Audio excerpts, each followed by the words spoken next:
speech class. This is my speech on Greek mythology.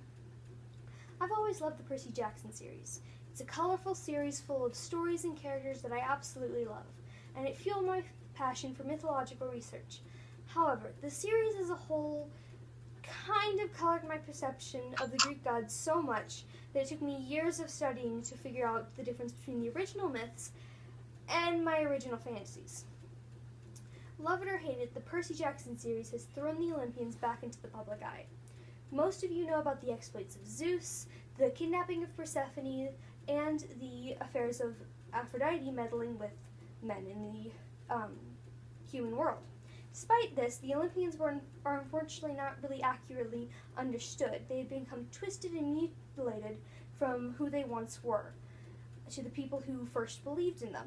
And unfortunately, most people will never know the true sides of these pivotal pieces of human history. Patronage has always been important to Greek culture. It's unsurprising that this belief has translated into the deities that they worshipped. The change from the Titan Age to the God Age was signaled by the 6 children of Kronos: Hestia, Demeter, Hera, Hades, Poseidon, and Zeus.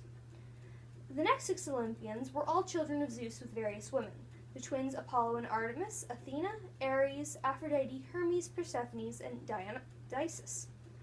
Only child not born of Zeus was born of his wife Hera, who had Hephaestus in an attempt to make Zeus jealous.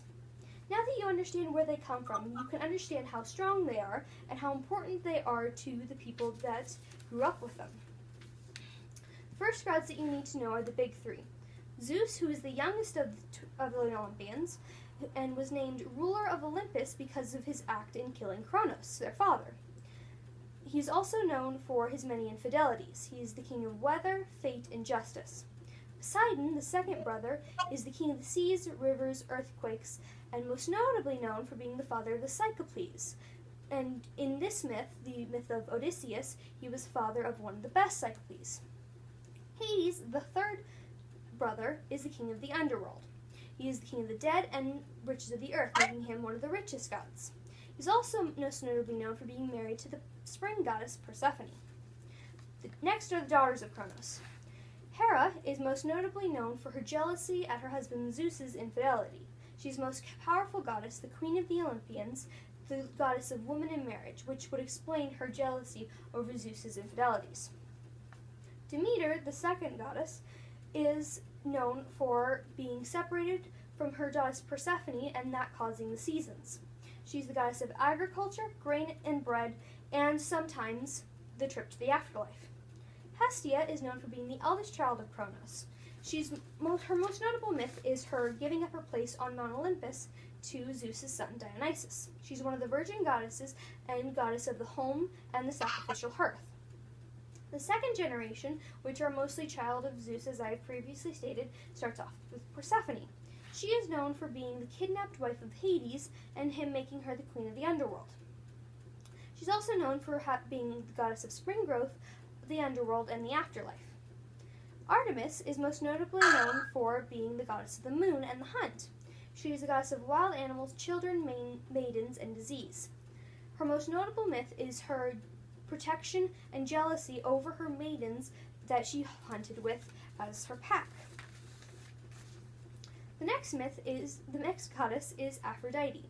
She was most known for her love, beauty, and seduction. She is the most beautiful of all the goddesses, a story and title which is supposed to have triggered the Trojan War. She is also the wife of Hephaestus.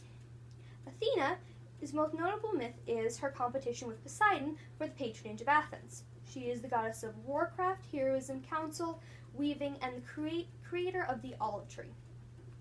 Hermes is known for being one of Zeus's most loyal sons. He is the god of thievery, omens, shepherds, herdsmen, trade and travel, and many more. Dionysus is known for being the god of wine parties and vegetation. What he's most notably known for is his role as a madness god and for his drunken state and his murder cult. Apollo is known as being the most revered of all the gods, as his role as the god of the sun, music, prophecy, archery, and healing and disease.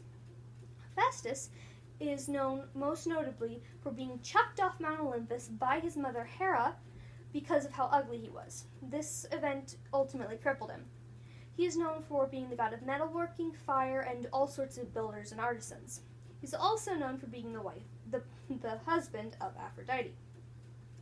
Ares, most noticeably, is known for his affair with said wife Aphrodite. He's known for being the god of war, most noticeably differentiating from Athena as Athena was a god of creative war. Ares was a god of violent war. He's also known for his anger and courage. This is a general look at the gods and goddesses of ancient Greece, and only a taste of the culture of the time. I love Greek mythology because it reflects not only the mindset of the Greek people, but also the values that they held most dear.